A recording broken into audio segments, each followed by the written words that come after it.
back again with part 2 of my Mountain of Books haul. This mountain to be exact. I've broken it down into manageable size videos, so let me just dive right into this. The first book haul was all of my mass market paperbacks and my small little collector's books, published by Macmillan and Flametree. So this one is all just random books that I pulled from the pile. So we'll start here with Tales of Ordinary Madness by Charles Bukowski. I'm quite familiar with Bukowski's poetry, but not his novels, so I thought it was time I tried one.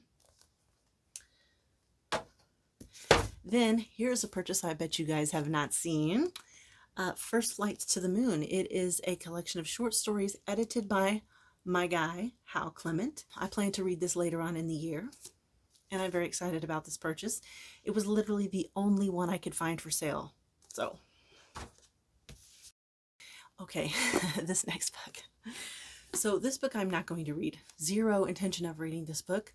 I literally bought this book for the cover. So the cover is not safe for work or for children. So if you have children around or you're at work, skip this part. So this is a Penguin edition of Fear of Flying by Erica Zhang. So what do you think is on the cover here? What does that look like to you? My son thought it looked like a hot air balloon, and then my friend Eric thought it looked like a zipper, like something being unzipped. So here's what it actually is.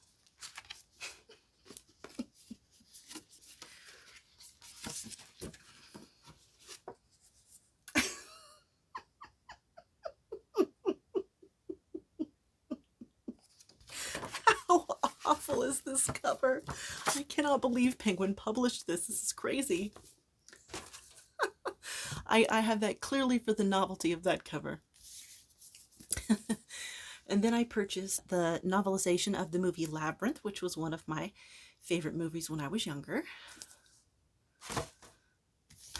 And then I bought, okay, yeah, this one. Okay, so this is Flight or Fright, 7 Turbulent Tales, edited by Stephen King and Bev Vincent. I bought this because it's short stories about air flight of one form or another. There is one in here by Sir Arthur Conan Doyle, so I know they're not all modern stories that take place in airplanes. I'm thinking maybe a hot air balloon or maybe like a real early model of an airplane. I'm not sure with the Sir Arthur Conan Doyle story. But for the last year or so, I've been obsessed with plane crashes. I've been watching all kinds of plane crash videos on YouTube and on Curiosity. They have some. And I know, and I've been looking up all kinds of things about aviation and how flight works. And I just never thought that I would know this much about commercial airlines or aviation. But because of that obsession, I decided that I would pick up this horror anthology about flight. I have Kitty coming in and out of the room. The next book I purchased is The Maltese Falcon by Dashiell Hammett. This is a hardcover and it is beautiful. I absolutely love the cover of this book. How pretty is this cover? Yeah, I've never read this and I can't wait to. The next book I have here is Served Cold, which is an anthology all written, where the stories were all written by booktubers. So I'm very excited to read this. I plan to read this next month during Horror Mayhem. And then I picked up The Ocean at the End of the Lane by Neil Gaiman. I've not read Neil Gaiman that I can recall, but I did see that TV show Good Omens and absolutely loved it. So ever since I watched that show, I've been wanting to try something by him, and this looked like it would be good. And then I swore I was never going to buy another SF Masterworks paperback because they are so stiff and the spines crack easily and they're just so difficult to read. However, the covers are so pretty and the spines are so pretty. That Book Depository had several of them for a cheap price, so I picked up a few of these. One of them that I picked up is Hard to Be a God by Arkady and Boris Strugatsky. Nice cover and beautiful, beautiful spine. Stiff as a board. I have a couple more of those, but I think they're in my other piles over here. And then this one I got, one of the books I got from my Box Walla subscription, The Collected Novellas of Stefan Zweig, or Zweig, I'm not sure which. This lighting, I'm so sorry about the lighting, you guys. I hope you guys can see these books okay. And then my guy Hal again, Hal's World, Stories and Essays in Memory of Hal Clement, aka, well, actually his name was Harry Stubbs, aka is Hal Clement, it was his pen name. However, this also has in it a previously unpublished story, so I'm very much looking forward to reading this. And then I have The Exorcist by William Peter Blatty, which I have already read and did not care for that much. However, I do intend to do an individual video for this book to talk about it. And then I picked up Yours Cruelly, Elvira, Memoirs of the Mistress of the Dark by Cassandra Peterson. If you don't know, Cassandra Peterson is an actress who portrayed a very popular character. She used to be a very popular character back in the 80s and the 90s, named Elvira. And she was very macabre, had very macabre tastes, and she was a host of a B horror movie series, and it was one of these late night things. But she was a very popular character to dress up as during Halloween, and my mother just absolutely loved Elvira, and I think that rubbed off on me. so I love Elvira too, and when I found out she had this memoir, I had to pick it up. And then I have Death on the Nile by Agatha Christie, which I've already read and absolutely loved. This is a 5-star read. I'll be doing an individual video for this one as well. And then I picked up Return to Roar and Battle for Roar. This is book 2 and 3 of a middle grade series by Jenny McLaughlin. I already have the first book and I really liked it. And these middle grade books, I'll tell you what, they're just so nice. And so this is the fantasy series that I'm really looking forward to finishing, I should say. They're real easy to read, as you can imagine.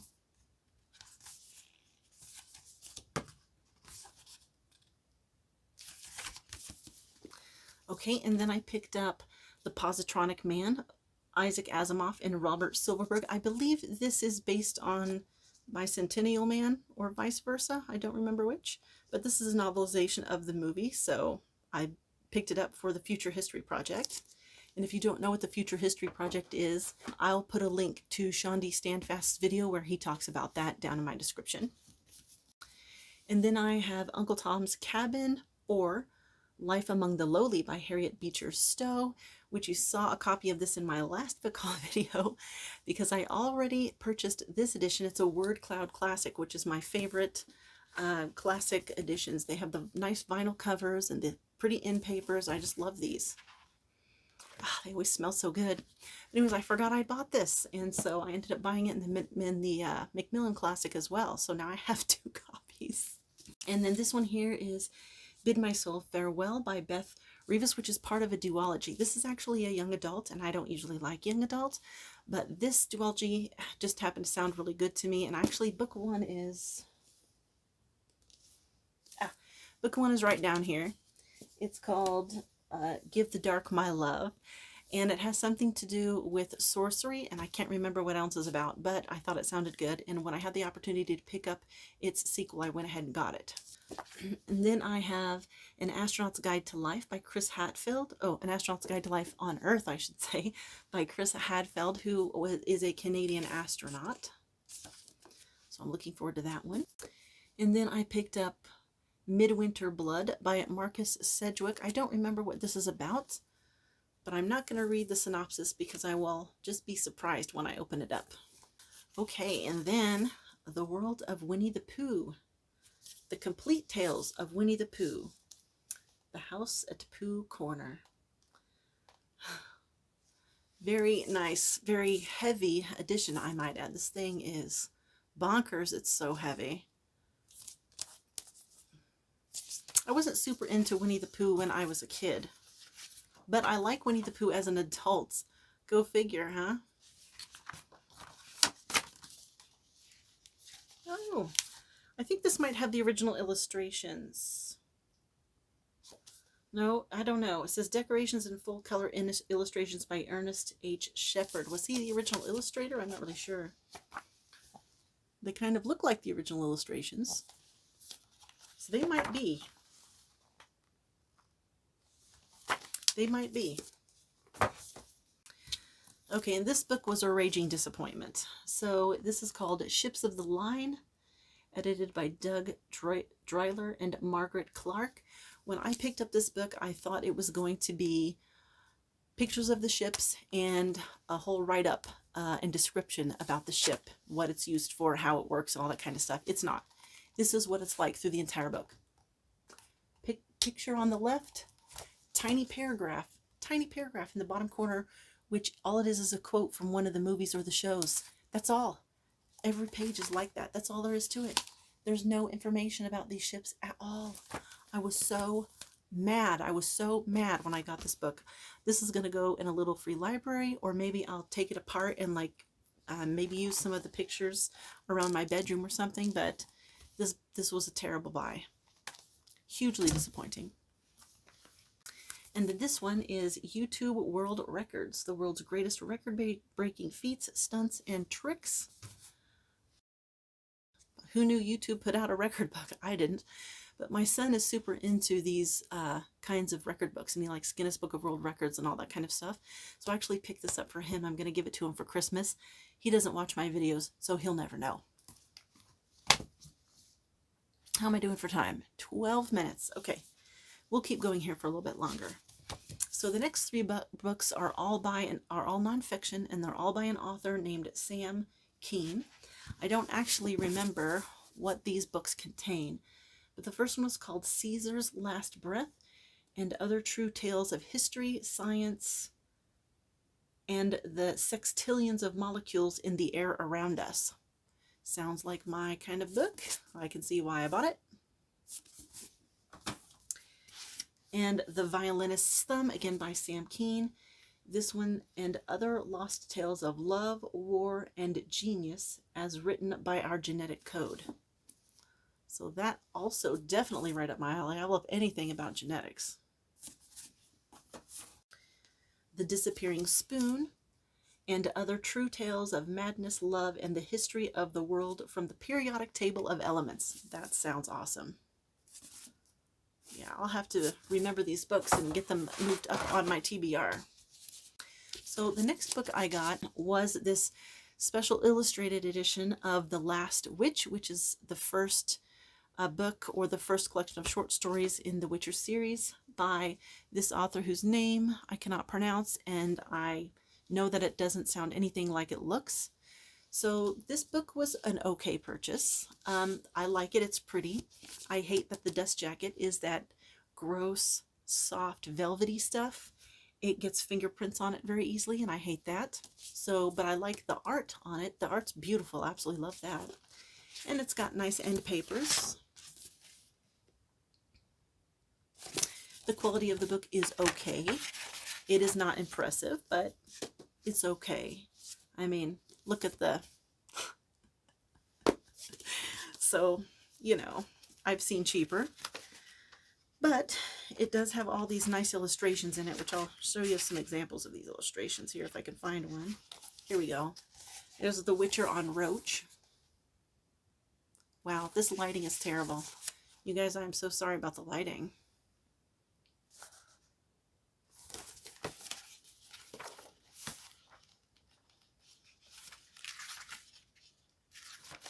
Okay, and one of the one of the story cover pages.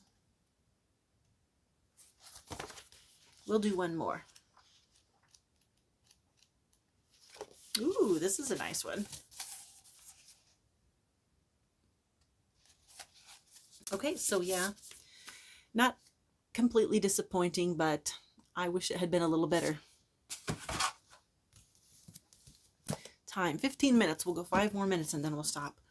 So then I saw a video with Mark Richardson and Steve Donahue where they were talking about their 10 favorite Mariner books. And so one of them, I don't remember who, was talking about Voyage by Sterling Hayden. This is a huge book. And I thought that that sounded marvelous and I just absolutely had to have it. So I hunted down a copy of it and I'm very, very pleased and I'm greatly looking forward to reading this one. And another book that they talked about in that same video was Das Boot, or The Boat, by a German author whose name I'm not even going to attempt to pronounce. But I found this old copy, this old hardback online. I don't know if it was through Amazon or eBay, I can't remember now. But I'm very much looking forward to reading this one as well. I'm planning to read those back to back. And then I picked up this book that I saw on Plagued by Visions called Marigold by Troy James Weaver. This is flash fiction, which I've never heard of, didn't even know it was a thing. And what it is it's very, very short.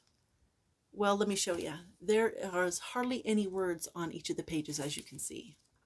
This is a very, very fast read. I think it took me like 30 to 40 minutes to read. And it's about a man who is depressed, hates his job, but loves his wife. And it's not a romance in any way, shape, or form, but he does reference her and how much he loves her in here. And it reads like poetry, but it's not really poetry.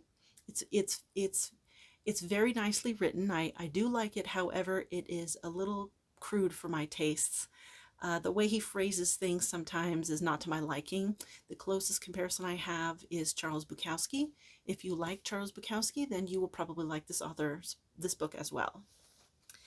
And then I bought another book by that same author called Wichita Stories. And this author, Troy James Weaver, he lives in Wichita, Kansas, which is only 2 hours away from where I live. So I was especially motivated to buy these books for that reason. Now this one I liked a lot better. This is just little 1 or 2 or 3 page stories that happened throughout his life while he was growing up. And this was much, much better. I liked it a lot better than Marigold, even though this one is probably prettier. You know, this one is a lot more interesting. And again, he did have some crude things happening in here, but it wasn't bad, and I did like this a lot better. This author, I think he has 2 more books, and I do plan to buy those as well, and anything else that he puts out. One more book and then I'll quit. Okay, then I picked up Vladimir by Julia May Jonas. I've already read this book. I say I've already read it, but I actually only read about half of it, even though it's not very long. I did not care for this book. I thought for a minute that this author was saying that girls who accuse their professors of taking advantage of them sexually were all liars. I thought that's what she was saying. Now, it turns out that's not what she was saying. I looked up the author and I did understand better what she was trying to do with this book after I read what she had to say about it.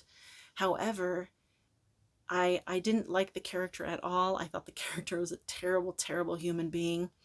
I did not like the writing style, and I just couldn't mostly spend another minute in that character's head. And I mean, she is a college professor who's married, and her husband has had affairs with his young students, and she becomes obsessed with this other college professor who is younger than her, and it's not good. It's not good.